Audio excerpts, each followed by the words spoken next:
Sir जी एक अहम question है, आपको नेता के रूप में यूपी में सीएम पद की दावेदारी के रूप में लोग देखना चाह रहे हैं। आपने कहा कि संयुक्त किसान मोर्चा में आप बिल्कुल भी इलेक्शन नहीं लड़ेंगे। इलेक्शन लड़ेंगे चैनल वाले हो गए। तो सर जी फिर आप कैसे नेता बनेंगे? सर नेता चाह रहे हैं आप, सीएम पद के आप दावेदार हैं सर। हम तो पुलिस में नौकरी कर रहे थे, पुलिस में नौकरी करते करते कौन सर जी जनता की अधूरी रह गई सर जी, जनता की ख्वाहिश। आप चुनाव लड़े सर, ना हम नहीं, सीएम चाहते हैं सीएम आप ही बन जाओ।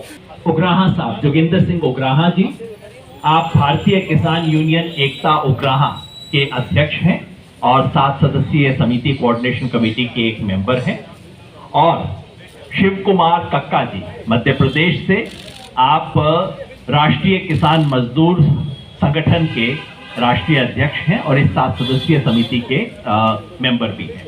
आज की इस बातचीत में हमारा मुख्य फोकस है मिशन उत्तर प्रदेश का अगला चरण, जो कि चुनाव से संबंधित है। आपको ध्यान होगा कि 31 जनवरी को देश भर के किसानों ने विश्वासघात दिवस मनाया, क्योंकि 9 दिसंबर को सरकार ने जो लिखित वादे हमारे साथ किए थे उसको सरकार ने पूरा नहीं किया है। उस विश्वासघात दिवस और उसकी क्या स्थिति है उसके बारे में शिव कुमार कक्का जी आपके सामने स्थिति रखेंगे। देखिए, 5 बिंदुओं पर हमारी सहमति बनी थी और उस पर सरकार ने एक पत्र जारी किया था। उस पत्र के आधार पर हमने आंदोलन को स्थगित किया था। 5 बिंदुओं में जो सबसे महत्वपूर्ण बिंदु था वो था एमएसपी पर गारंटी के कानून बनाने के लिए कमेटी सरकार बनाएगी। वो कमेटी आज तक सरकार के द्वारा नहीं बनाई गई है। दूसरा ये था कि आंदोलन के चलते जो किसानों पर फर्जी मुकदमे लादे गए हैं उन मुकदमों को सरकार वापस लेगी। उस दिशा में अभी तक सरकार ने कोई विशेष कार्रवाई नहीं की है। अन्य राज्यों में भी सरकार का कोई पत्र नहीं गया है। जो पत्र जाना चाहिए था, जैसे मध्य प्रदेश है, अन्य प्रदेश है, वहां पर कोई पत्र, मैंने गृह मंत्री नरोत्तम मिश्रा से पूछा था कि कोई पत्र क्या केंद्र सरकार से आया है। उन्होंने कहा हमारे पास कोई सूचना नहीं है प्रकरण वापस लेने की। इसी प्रकार से अन्य राज्यों की स्थिति भी बनी हुई है। मामला आता है अब पराली का जो कानून था उसमें एक सेक्शन को हटाया है, परंतु अभी भी जुर्माने का प्रावधान है। उस दिशा में भी सरकार के द्वारा कोई कार्यवाही नहीं की गई है। प्रकरण वापस भी अभी उस गति से नहीं लिए गए हैं। 9 दिसंबर को जिस चिट्ठी के आधार पर हमने मोर्चा उठाने का फैसला किया था, उस चिट्ठी की हकीकत क्या है वो आपको शिव कुमार कक्का जी ने बता दी, जिसके लिए हमें ये विश्वासघात दिवस मनाने पर मजबूर होना पड़ा। इस किसान विरोधी सरकार के बारे में अपनी भूमिका लेने के लिए मजबूर हुआ है, जिसकी घोषणा आज की जाएगी। सबसे पहले मैं हनन मौला जी से कहूंगा कि उत्तर प्रदेश के किसान संगठनों ने जो इसके बारे में फैसला किया है, हम लोग एक मीटिंग किया परसों, जहां 41 संगठन हाजिर था। आज कुछ संगठन नहीं आया था मगर बाद में जोड़ा है। मोट 57 संगठन उत्तर प्रदेश का है जो हमारा एसकेएम का उत्तर प्रदेश चैप्टर का साथ जुड़ा हुआ। उसको मीटिंग हुआ। बीजेपी को साझा दो, पानिश बीजेपी, ये जो हमारा स्लोगन है, इसी के आधार पर उत्तर प्रदेश के अंदर जितना संगठन है कैसे काम करेगा वो चर्चा हुआ। और चर्चा के बाद तय हुआ कि एक तो हम एक पर्चा देंगे नेशनल लेवल पे, हम सेंटर से एक पर्चा देंगे। उत्तर प्रदेश जो वोटर है उसके अपील करके एक पर्चा देंगे। वो पर्चा को कॉपी हर जिला ने अपना अपना जगह में छापेगा। तो इस पर्चा को अपना अपना जिला से छाप के वो जो 57 ऑर्गेनाइजेशन है इसको गांव-गांव में वोटर तक पहुंचाए, घर घर जाके करेंगे। और ये अभी आपको उसका कॉपी भी बताया जाएगा, वो लेटर का, वो लेटर बनाया हुआ है सेंटर। दूसरी बात है वो तय किया, वो उसको 7 मेंबर का जो उत्तर प्रदेश कमेटी है वो कोऑर्डिनेशन करके कैंपेन को नीचे ले जाएंगे। स्ट्रीट कॉर्नर मीटिंग हो सकता, हॉल मीटिंग हो सकता, वहां तो मीटिंग लिमिट कर दिया। कम लोग से मीटिंग, बड़ा मीटिंग चुनाव कमीशन करने नहीं देंगे, तो छोटे छोटे मीटिंग गांव के आधार पर, मोहल्ले के आधार पर या तहसील के आधार पर ये मीटिंग करेंगे और ज्वाइंटली ये 57 संगठन, कभी कभी अकेला भी जो कर सकता अपने जगह में करेंगे। मुख्य प्रचार जो होगा इसी हैंडबिल के आधार पर बीजेपी को जो साझा देने का सवाल है किसान के पास रखेंगे। तीसरी बात है वो लोग जिला के आधार पर वो प्रेस वार्ता करेंगे। हर जिला में वो उत्तर प्रदेश वाला संगठन ने एसकेएम का उस जिला में प्रेस कॉन्फ्रेंस करके ये बात को जनता के पास पहुंचाने का कोशिश करेंगे। ये तय हुआ है उत्तर प्रदेश का मीटिंग में। और उत्तर प्रदेश का अंदर वो जब कोई बड़ा मीटिंग करना चाहे और कोई मौका मिले, इलेक्शन रूल्स में कुछ ढील मिल जाए, तो वो हमारा सेंट्रल लीडर को इनवाइट करेंगे मीटिंग के लिए। तो सेंट्रल लीडर जो साथ है वो जाने के लिए अवेलेबल होगा। ये उसको डिसीजन है, ये डिसीजन उसको लिया है, उसको आगे बढ़ाएंगे उत्तर प्रदेश के सारे संगठन और सेंटर से उसको पूरा मदद करेंगे। का एक जो बहुत क्रिटिकल मुद्दा जो बार बार पहले दिन से हम उठा रहे हैं और जिसपे इस बेशरम सरकार ने कुछ भी करने से इनकार कर दिया है, वो है लखीमपुर का खेरी का हत्याकांड। उसमें क्या स्थिति है उसके बारे में डॉक्टर दर्शन पाल। मैं आप सबको वेलकम करते हुए ये बात कहना चाहता हूँ कि एक तो ये जो उत्तर प्रदेश मिशन जो है हमारा, ये आंदोलन जब चल रहा था तब ये लखीमपुर खीरी की घटना से पहले हमारा उसको अनाउंस किया था, ऐलान किया था, नंबर 1। नंबर 2, क्योंकि बंगाल में हमने जाके एक प्रचार किया था और क्योंकि अभी भी किसानों के मुद्दे जो हैं संयुक्त किसान मोर्चा के वो पेंडिंग हैं, हमने आंदोलन को सस्पेंड किया है। इसलिए मिशन यूपी उत्तराखंड का हमारा जो प्रोग्राम था वो कंटिन्यू कर रहा है। और इसमें जैसे आप जानते हो कि एमएस जैसे बताया काका जी ने कि वो इशू पेंडिंग है और उसमें सबसे महत्वपूर्ण बात जो हमने मांग भी रखी थी कि अजय मिश्र टैनी, जिसके बेटे आशीष मिश्र टैनी ने 4 किसानों को और एक पत्रकार को रौंद दिया था अपनी जीप के नीचे, टायर के नीचे देके, वो मुद्दा 3 अक्टूबर को जब ये दुर्घटना हुई थी, उसी दिन हमने मांग किया था कि दोषियों को सजा दे और उसके पिताजी को बर्खास्त किया जाए जो आज भी डिप्टी होम मिनिस्टर है। आपको हैरानी होगी कि पहले तो हमें पूरा डर था कि जब सुप्रीम कोर्ट ने सुओ मोटो नहीं लिया था तब तक तो यूपी की गवर्नमेंट और उसकी पुलिस पूरी तरह से अजय मिश्र टैनी, उसके बेटे और उनके जो हमायती गुंडे थे उनको प्रोटेक्ट करने और हमारे साथियों को पकड़ने और उनको अंदर भेजने के लिए कोशिश कर रही थी। लेकिन इधर हमारा आंदोलन चल रहा था, उधर सुप्रीम कोर्ट ने इसका सुओ मोटो लेते हुए जो एक सहायता की हमारी कि सुप्रीम कोर्ट ने एक इंटरवेंशन करके यूपी की पुलिस को रोके, उसके हाथ जो रोके और अल्टीमेटली वो एक उन्होंने कमेटी बना दी, जजेस की कमेटी बनाई और कुछ पुलिस ऑफिशियल्स की कमेटी बना के ये तय हो गया, सिद्ध जो बनी उसने बोल दिया कि ये एक प्री प्लान मर्डर था, ये कोई अचानक एक्सीडेंटल घटना नहीं थी। तो हमारी मांग है, मैं ये भी बताना चाहता हूँ कि आंदोलन और ये जो हुआ है, ये लखीमपुर खीरी की जो घटना हुई है, इसने बीजेपी को बुरी तरह से नीचे ग्राफ लाया है इसका। और ये ग्राफ का नतीजा जो आने वाले समय में जैसे जैसे हमारा ये मिशन उत्तर प्रदेश आगे बढ़ेगा, जनता का जो जोश है, जनता का जो होश है, वो भी बीजेपी के खिलाफ आगे आ रहा है। और बीजेपी को इसका जरूर ही आने वाले दिनों में, पहले तो पूरे देश में ही, पूरे यूपी उत्तराखंड में, पंजाब में भी और बाद में पूरे देश में इसका खमियाजा लखीमपुर खीरी की घटना का भुगतना पड़ेगा।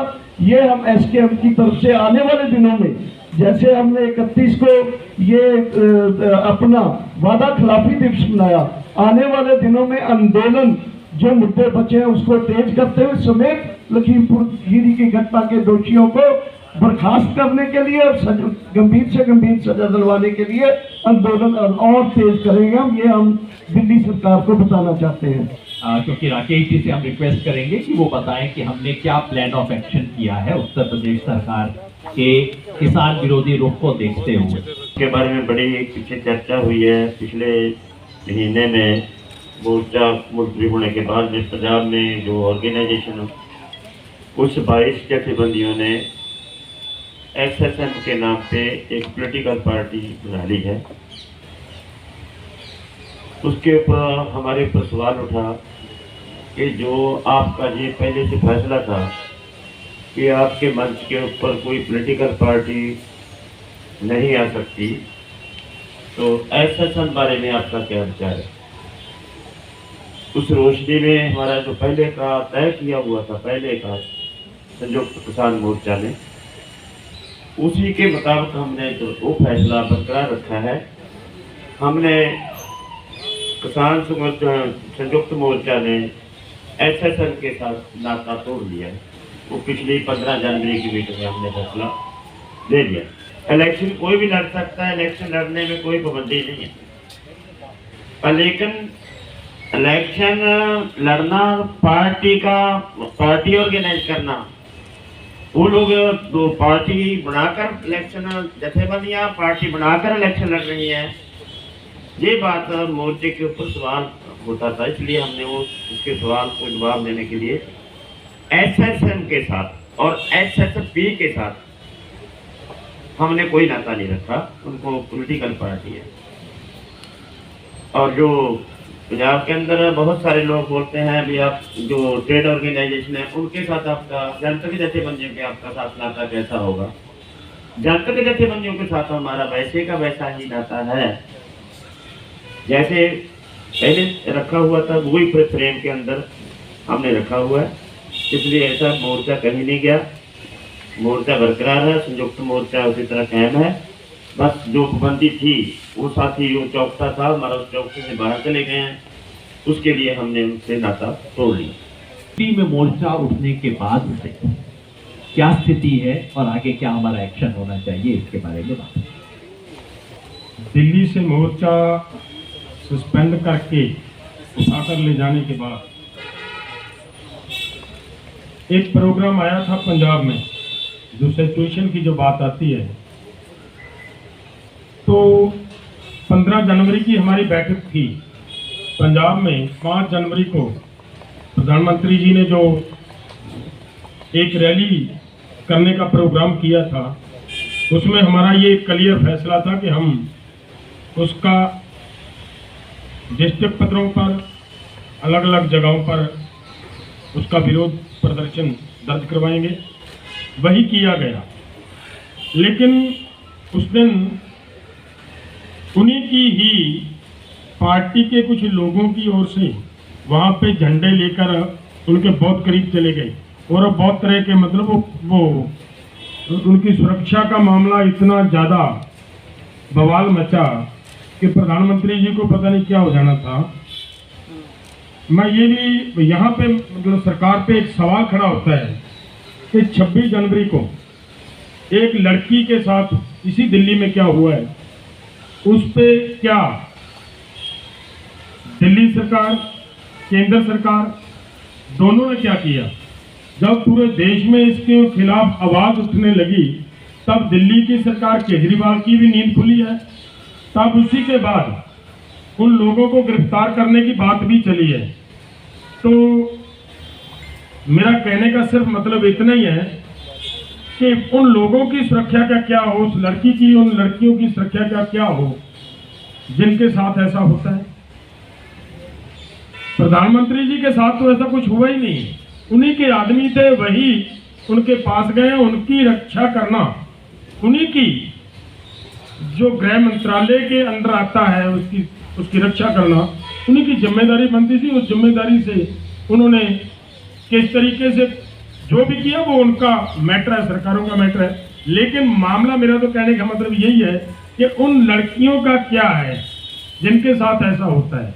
और हुआ, दोनों सरकारें 26 जनवरी से लेकर अब तक छाप रही।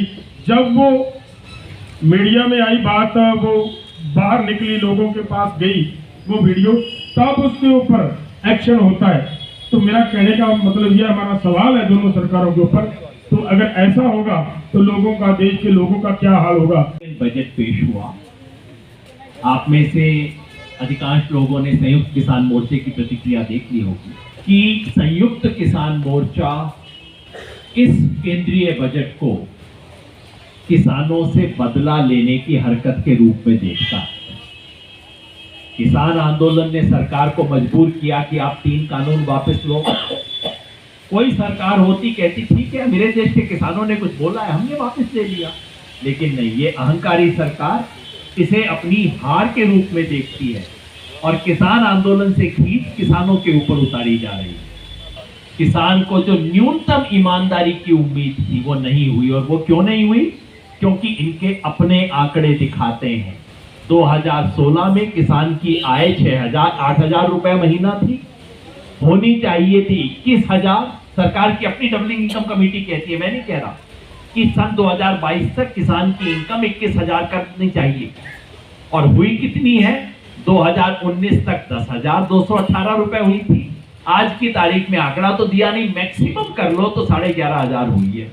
21,000 होनी थी, 11,500 हुई है, वहीं की वहीं खड़ी है, इसलिए बोल नहीं रहे। इस बजट से उम्मीद थी किसान को कि भाई 2 साल से किसान ने इस देश को अपने कंधे पे रखा है, सारी चीजें फेल हो गई हैं इस देश में, सिर्फ खेती किसानी कामयाब है। एक इनाम की उम्मीद हो सकती थी, उसमें हमारी वित्त मंत्री झूठ बोल गई, कह दिया रिकॉर्ड खरीद हमने एमएसपी की है, 2,37,000 करोड़ रुपए किसान को दिया है। सारे मीडिया ने समझ लिया सरकार ने कोई नई स्कीम निकाल के 2,37,000 करोड़ रुपया दे दिया। ये किसान की फसल की खरीद का पैसा था जो पिछले साल की खरीद से कम है। पिछले साल से खरीद की क्वांटिटी कम है, किसानों की बेनिफिशियरी कम है और पैसा जो दिया गया वो कम है। तीसरी उम्मीद थी कि कृषि क्षेत्र को अब पहली बार इंसाफ मिलेगा। इतने बड़े किसान आंदोलन के बाद पहला मामला था बजट का। लेकिन जैसा कि आप जानते हैं, केंद्रीय बजट में कृषि का हिस्सा कम कर दिया गया है। 4.26% हुआ करता था पिछले साल, उसे घटा के 3.84% कर दिया। और ये ऊपर से कह रहे हैं ताली और बजाओ इस पे। रूरल डेवलपमेंट का पैसा पहले से प्रोपोर्शन में कम कर दिया गया है। प्रधानमंत्री फसल बीमा योजना का पैसा कम कर दिया गया है। एमएसपी की खरीद की जो आशा योजना थी वो खत्म कर दी गई है। और ऊपर से कहा जा रहा है कि किसान के लिए हमने क्या कुछ कर दिया है। नरेगा का खर्चा पिछले साल 98,000 करोड़ रुपए हुआ था और इस साल का बजट 72,000 करोड़ रुपए कर दिया गया। और सरकार से एक ही निवेदन है, आपको आंदोलनकारियों से दिक्कत है, हमको जेल डाल दो सबको, किसानों से बदला क्यों ले रहे हो? ये सवाल हम पूछना चाहते हैं। अभी उत्तर प्रदेश, उत्तराखंड जहाँ पे जा रहे हैं हम, वहाँ पे बहुत सी प्रेस कॉन्फ्रेंस कर रहे हैं संयुक्त मोर्चे की तरफ से। और जो एक अपील है वो हम अभी आपको दिखाएंगे, वो अपील भी वो देंगे आप सब लोगों को। हमारा क्वेश्चन वहाँ की देश की जनता से ये रहेगी कि जो भी आपसे वोट मांगने आए, जो भी नेता जाए, उनसे क्वेश्चन जरूर करें, क्योंकि नेता मिलते नहीं। हम तो दिल्ली में 13 महीने रहे, हमको भारत सरकार यहाँ पे नहीं मिली। 22 जनवरी 2021 के बाद में भारत सरकार नहीं मिली। हो सकता है कि वो गांव में जाए तो गांव के लोगों को मिले। तो उनसे कुछ क्वेश्चन हमने दिए, कुछ सवाल हमने दिए, और वो गांव तक वो पर्चे हम देंगे, क्योंकि पर्चे का जमाना आ गया तो भाई हमारे लोग भी पर्चा लेके गांव में जाएंगे, वो पर्चे हम भी देंगे। और उस पर कुछ क्वेश्चन लिखे हुए हैं, उन क्वेश्चनों के आधार पे अपना बातचीत करें, उनसे सही लगे उसका जवाब हाँ ना में वही लिखते रहे। और एक अपील है लोगों से कि शांतिपूर्ण रूप से अपनी भाषा में अपनी बात सरकार तक पहुंचाने का काम करें, क्योंकि दिक्कत बहुत है पूरे देश भर में। ये यही नहीं कि यहाँ पे चुनाव आ रहे हम इसलिए बात कर रहे। हमने बात हिमाचल के किसान की भी करी, वहां का भी पूरा जो सेब का किसान था पूरा बर्बाद हुआ। पिछले साल बर्फबारी हुई और करीब 4,000 करोड़ रुपए का नुकसान उनका हो गया। सेब की कीमत 16 रुपया कम तुरंत करी गई। और राजस्थान में भी हम बात करें कि वहां पे जो किसानों की जमीन नीलाम हुई, वहां पे भी हम गए। तो संयुक्त मोर्चा ये नहीं कि कोई एक ही जगह काम कर रहा है, जहां पे भी दिक्कत होगी हम सब जगह जाते हैं। आज छत्तीसगढ़ में भी वहां पे बातचीत चल रही है, वहां पे एक आंदोलन चल रहा था तो वहां पे भी बातचीत सरकार से चल रही है। उत्तर प्रदेश की समस्या है कि गन्ने का भुगतान, जो प्रधानमंत्री ने कहा कि गन्ने का भुगतान 14 दिन में होगा, मतलब कहाँ जरूरत है देश के प्रधानमंत्री को एक स्टेट में जाके वहां पे पर्टिकुलर एक ही फसल को, और वो भी फिर झूठ बुलवा दिया और 14 दिन में भुगतान नहीं होगा, भुगतान हो रहा है 11 महीने में। हरियाणा का किसान गन्ना डाल रहा उत्तराखंड में, ये मुद्दा आज उत्तराखंड का भी है, उनका भी करीब 100 करोड़ रुपया वहां पे बकाया है। आलू का किसान का भी बर्बाद है। एमएसपी पे खरीद नहीं हो रही पूरे देश भर में।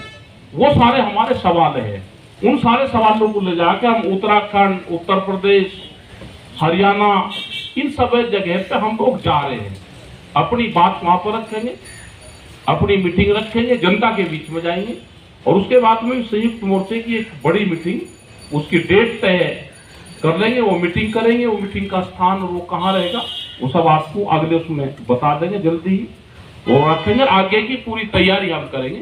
अभी क्योंकि हमने 8-10 प्रोग्राम उत्तर प्रदेश में रखी है, पूरे प्रदेश भर में वो पर्चे हम जरूर देंगे, क्योंकि सरकार जहां जा रही है तो उस स्टेट में सबसे पहले दे दे, तो उत्तराखंड और उत्तर प्रदेश, कई स्टेट में सरकार जा रही है दिल्ली से, तो हम वो पर्चा ये आपके सामने दे रहे हैं, वो देंगे। और सभी लोगों की यही अपील है कि प्रेस के माध्यम से, ट्विटर के माध्यम से, फेसबुक के माध्यम से जो यूथ है बेरोजगार हो रहा है, जो मजदूर है वो प्लान कर रहा है, किसान बेहाल है।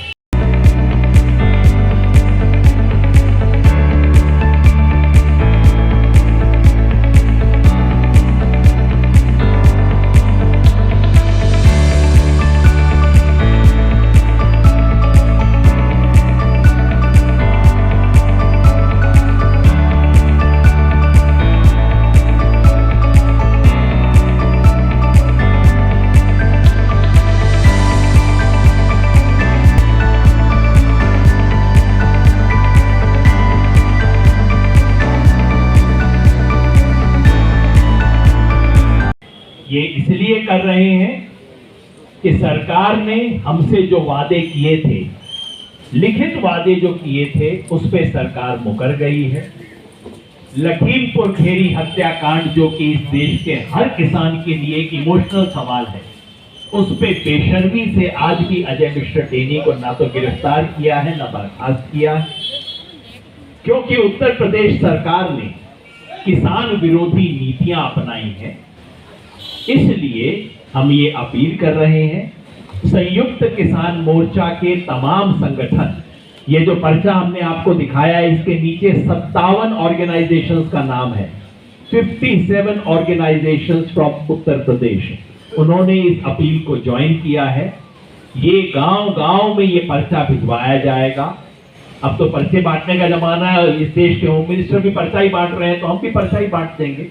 पर्चे घुमाए जाएंगे और संयुक्त किसान मोर्चा आने वाले हफ्तों में उत्तर प्रदेश के कम से कम 9 जगह पे जाके ऐसे ही प्रेस कॉन्फ्रेंस और लोगों से इंटरेक्शन करके ये मैसेज देगा। संयुक्त किसान मोर्चे का राष्ट्रीय नेतृत्व जो आपके सामने बैठा है, हम सब लोग मेरठ, मुरादाबाद, लखनऊ, कानपुर, झांसी, इलाहाबाद, सिद्धार्थनगर, बनारस और गोरखपुर, इन 9 जगह पे कम से कम हम लोग जाएंगे। वहां पे जाके प्रेस के माध्यम से और तमाम सार्वजनिक माध्यम से हम संयुक्त किसान मोर्चा की इस अपील को उत्तर प्रदेश के कोने कोने में पहुंचाएंगे। संयुक्त किसान मोर्चा बिल्कुल स्पष्ट है, किसी पार्टी के लिए वोट मांगना हमारा काम नहीं है, हम ऐसी कोई अपील नहीं कर रहे हैं। हमारा केवल और केवल एक लिमिटेड काम है कि जिस सरकार ने इस तरह की किसान विरोधी नीतियां अपनाई, हमें वायदा करके वादा खिलाफी की, अजय मिश्र टेनी जैसे आदमी को बैठा के रखा है हमारे सर के ऊपर, उसे सजा दो। हमारा साफ लिखना है कि सजा कैसे देंगे ये हमें बताने की जरूरत नहीं, आप खुद समझदार हैं। जो हमने पश्चिम बंगाल में किया था, हमने पश्चिम बंगाल में भी नहीं कहा किसको वोट देना, एक शब्द नहीं बोला था हमने, क्योंकि ये मोर्चे का काम नहीं है। हमने वोट की चोट की बात कही थी। यहाँ पे भी हम कह रहे हैं किसान विरोधी बीजेपी को सजा दें, नाम लेके बोल रहे हैं सजा दें। चुनाव के वक्त सजा देने का मतलब क्या होता है? हमने HSM से और HSP से नाता तोड़ा है। हमारा पॉलिटिकल मंच के साथ कोई नाता नहीं है। हमने किसी ट्रेड जथेबंदी से नाता नहीं तोड़ा, ये आपको स्पष्ट होना चाहिए। सजा देने की बात जो आप बार बार कर रहे हैं, सजा दे, कौन लड़ रहा है, कौन नहीं लड़ रहा, नहीं आ सकता कोई भी किसी नया पॉलिटिकल को हमारे पास नहीं पूछ सकता। ये हमारा सवाल है, इसको उलझाने की कोशिश मत करो। कल वो चोर लड़ रहा है, आज वो आ जाएगा, लेगे या नहीं लेगे, इस बात के ऊपर तो हमारा इतराज ही नहीं है। चोर के ऊपर तो आप पंजाब के अंदर तो पुलिस हमारा जो है बीजेपी के साथ बहुत विरोध हो रहा है, उनका देखिए प्रदर्शन कर रहे हैं, जिनको उनके कोई भी आगू जाता है उसको हम सवाल करते हैं, लेकिन ऐसा नहीं उनको करते हैं। अमरिंदर ने जो बातें की थी, उनकी कांग्रेस पार्टी जाते हैं उनको भी सवाल करते हैं, अकाली जाते हैं उनको भी सवाल करते हैं। हमारी 70 साल के अंदर जितनी पॉलिटिकल पार्टी है उनके वादे क्या किए, उनके बारे में हम हर एक के ऊपर उंगली रखते हैं। लेकिन ऐसा नहीं कि हमें पंजाब को सुनना छोड़ दिया। पंजाब में सब कुछ चल रहा है। आप जो पंजाब के साथ जुड़े हुए हैं, मीडिया के साथ जुड़े हुए हैं, देखिए आप भी पंजाब के अंदर किसी भी पॉलिटिकल पार्टी को ऐसा नहीं लग रहा कि हमारा कुछ बनेगा, और कोई उनको रिस्पॉन्स नहीं मिल रहा। ये इस मोर्चे की देन है। जो लोगों के अंदर अवेयरनेस, आपने देखा होगा अमरिंदर को एक इकट्ठ में बोल रहा है कि पिछले साल में हमने वोट आपको दिया था, इस साल बताओ, आप बताएं कि हम आपको वोट क्यों दें। ये इस मोर्चे की देन है। इस मोर्चे ने जो अवेयरनेस लोगों के अंदर की है उसका शिक्षा है ये। हम उसी स्टैंड के जो लोग अवेयर हो रहे हैं, जिनको पता चल गया कि कारपोरेट ने हमारे साथ ये काम किया है, और कारपोरेट के ऊपर कहने के ऊपर मोदी हमारे ऊपर इतने कानून ला रहा है, ये उस शिक्षा है। हम उस स्टैंड के ऊपर खड़े और खड़े हैं। वहाँ पे तो चल रहेगा। हमने बार बार कहा कि उन इशू पे, जिन इशू पे सरकारें वहाँ पे चुनाव लड़ना चाहती है, वो इशू वहाँ पे चलेगा नहीं। वो वहाँ की जनता ने नकार दिया। बार बार वहाँ पे उस पुराने मॉडल को स्टार्ट करने की कोशिश की जा रही है। वो मॉडल चल ही नहीं रहा। सरकार उसको चलाना चाहती है और चलेगा नहीं। जनता ने पूर्ण रूप से नकार दिया। जनता चाहती है विकास। और ये हमने जो ये दिए है ना, ये पर्चा, ये वही है कि जनता जो भी उनसे वोट मांगने आवे, वोट की बात करे। हम तो वोट की बात नहीं करते, हम तो नॉन पॉलिटिकल है, हम तो वोट की बात करते ही। हमने कहा कि जनता उनसे क्वेश्चन करे, वो जनता संतुष्ट हो जाएगी, भाई वो अपने आप दे देगी वोट, देना नहीं देना। हम तो नॉन पॉलिटिकल संगठन है, संयुक्त मोर्चा नॉन पॉलिटिकल था, है और रहेगा। जनता अपने आप कर लेगी उसको डिसाइड करना, और जनता अपना काम कर रही है। संयुक्त किसान मोर्चा ने जो बंगाल में किया, उत्तर प्रदेश में जो करेगा। हमारे मंच पे अगर संयुक्त किसान मोर्चा, वैसे तो अब तो सड़क पे तो चुनाव वहां हो ही नहीं रहा, हमारे मंच पे कोई कैंडिडेट कोई पार्टी के लिए वोट मांगने नहीं आएगा। हमारा मंच संयुक्त किसान मोर्चा का मंच होगा। उसकी उग्राह जी ने हमारी पॉलिसी बिल्कुल क्लियर कर दी है, उससे कोई डेविएशन नहीं होगा। कई बार चुनाव माध्यम से कॉन्फ्रेंस में सब कुछ कह दिया। मैं उस दौर में जाना चाहता हूं जब आप पार्टी में से आप जुड़े हुए थे। आपका जन्म सिर्फ एक नेता के रूप में हुआ। आप नेता बन के पार्लियामेंट जाके अपनी बात दावेदारी के साथ कह सकते हैं, मजबूती से कहते हैं। आप हिंदुस्तान ही नहीं पूरे देशों में भी आपकी बात को सुना जाता है। तो सर, क्या ये आप सिर्फ एक आंदोलन के रूप में अभी रह गए हैं? तो आप कहाँ इसको पाते हैं कि कहाँ आपको होना चाहिए था और क्या हो रहा है? मुझे ज़मीन पे होना चाहिए था और मैं ज़मीन पे ही हूँ। बहुत खुश हूँ।